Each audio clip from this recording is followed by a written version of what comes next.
Hi guys and welcome to TechBased. In this video we're going to talk about a type of BSOD, and that is System Service Exception. This is a BSOD that is strictly related to Windows 10 drivers and to important Windows 10 files. So if you're getting this BSOD frequently, maybe once a day, and you lose all your work that you were working on, that is pretty annoying. But in this video I'm going to try to help you fix that, and by these steps that I'm going to show you in this video, I'm hoping that you will fix this problem after watching this video. So let's just jump right into it. First of all, make sure your operating system is up to date. So if your operating system is up to date, that means that all your Windows 10 drivers will be up to date.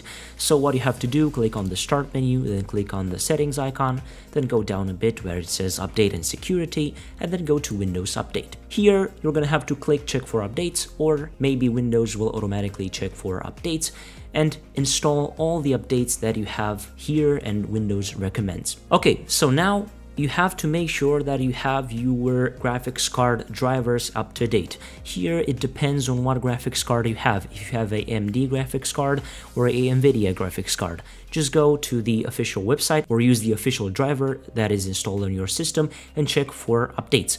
I'm gonna leave you in the description down below some links where you can download the latest drivers for NVIDIA, and that software will automatically detect what graphics card you have. And also I'm going to leave you a link for AMD graphics cards. After you did all this, if the problem is not fixed, just go in the search box, type in here CMD, right click on CMD and click on Run as Administrator.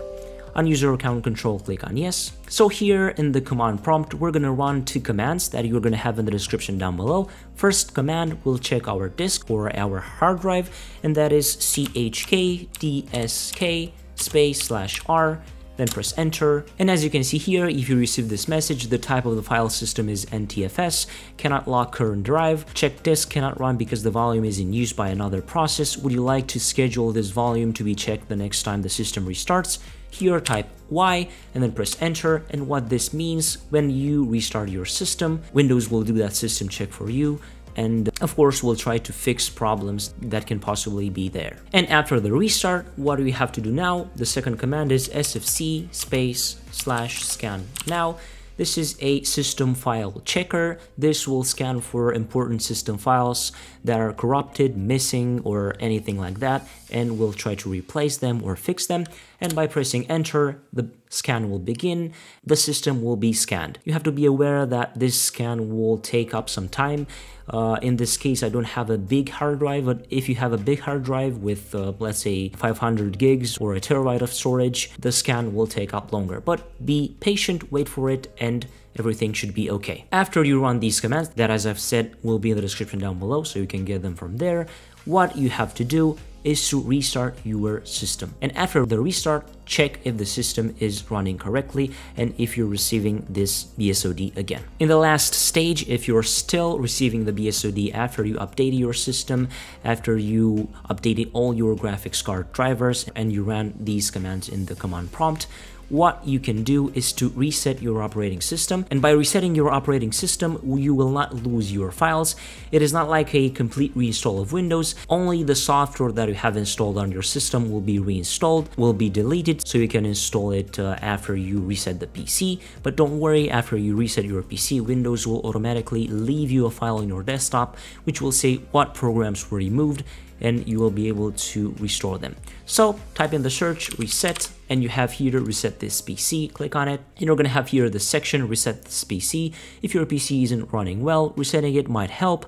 This lets you choose to keep your personal files or remove them, and then reinstalls Windows. You have to click on get started. Here, make sure you click on keep my files, remove apps and settings, but keeps your personal files. Getting things ready, this won't take long. Here, you have to choose between cloud download and local reinstall.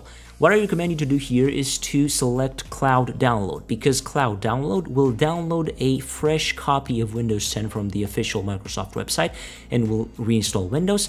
If you click on Local Reinstall, Windows will use the image that is already on your system, and that image could be damaged, could have some corrupted files, and if you use the Local Reinstall, the problem can persist after the reinstallation of Windows. So you have to click on Cloud Download, And as you can see here, you have all the settings, current settings, download and reinstall Windows, cloud download, can use up more than 5 gigs of data, so you're gonna have to wait for the download of the system and then the reinstall. Getting things ready, as you can see here, it is preparing the download of the operating system.